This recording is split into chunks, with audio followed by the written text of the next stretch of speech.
This is TWiT. Boy, I was a little upset with Wyze this week. Wyze. I've been recommending their cameras. I thought they were the best thing ever up your way, Christina, in Seattle, because they were selling what would normally be very expensive cameras and other electronic products for remarkably low prices, like $20 and $30.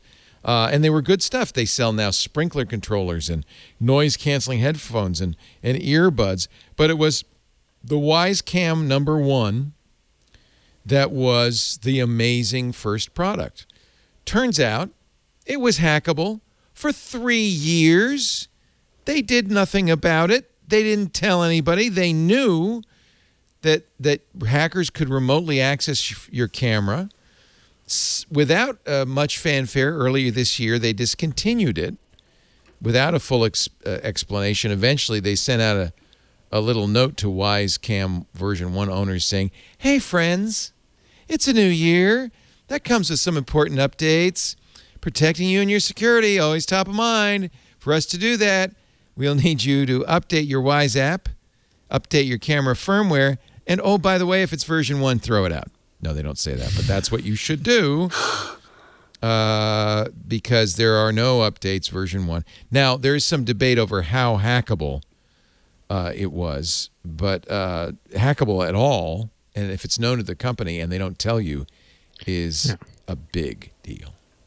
I didn't know if it was debatable, but they did say that it wasn't just intercepting a stream, but actually reading the memory card. Yes. And so when you have the trigger set up where it only triggers useful events, that's way more of a pot of interesting information rather than just tapping into a random webcam it's stream. Everything the camera has recorded. Right, and specifically things that trigger it, which are the things that people want to see, right?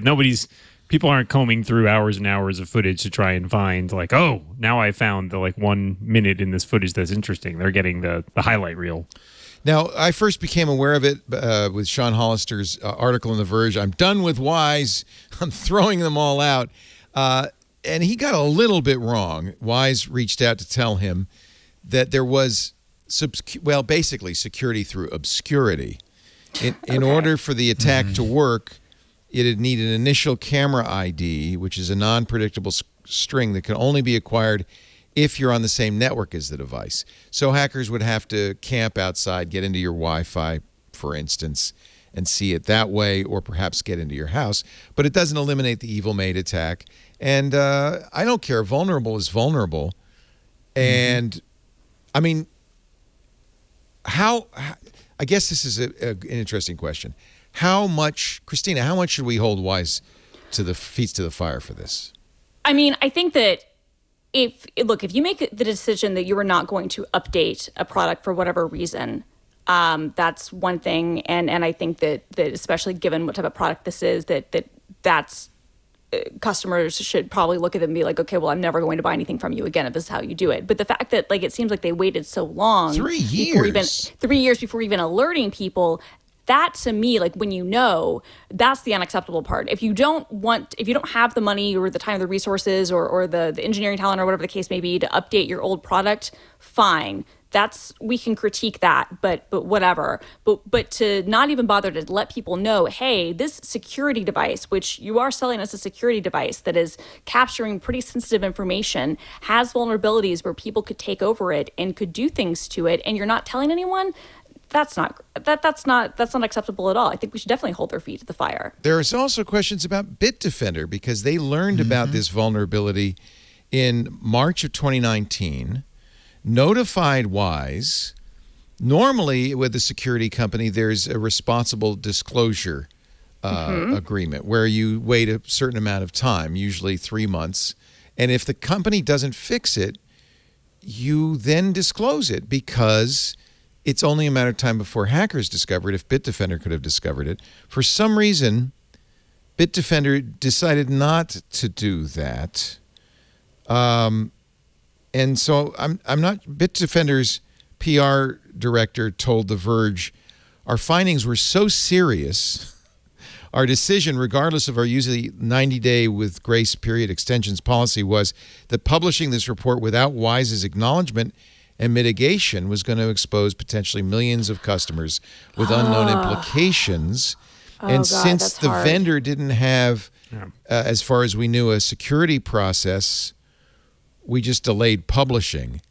And that's one of the arguments for never disclosing. But at the same time, it's if you could find a Bitdefender, couldn't someone bad else guys? Yeah. Yeah, and Right. I think it's also interesting that, like, as they point out, Wyze didn't seem to have a security framework in place, which is a strange decision for a company that's, making smart home tech, right? We all know that smart home tech is a big vector for cyber attacks. So it feels like you would have this in place. And I can't help but think, the fact that Wyze has been able to sell these devices at such a low cost, and generally we had felt previously like good quality, but it makes you think, well, there are corners perhaps being cut here or there, and it feels maybe a little fly by night at times. It's puzzling to me, say I have to say. The Wyze, their whole deal, especially with the Wyze Camera 1, was that they didn't make any of the hardware. They got cheap hardware from Chinese manufacturers, and only thing that they did was the software. So they wrote their own software. And so knowing that they were willing to wash their hands of at least that part is almost like what is their expertise at that point? Because they are just now just passing on just the cheap, like the stereotypical cheap Chinese knockoff hardware stuff where it could be really, really like hacked or not done in a way that it was secure. And so now knowing that they are in themselves, like at least at that point in time, did not do all the safeguards needed to really protect their users and make sure that things were done at the high quality that they claimed. It's almost like I wish that they had at that point of time been outed, and that most likely that would have killed the company, sadly. But now these cameras are everywhere, and people have them set up, and people are relying on them.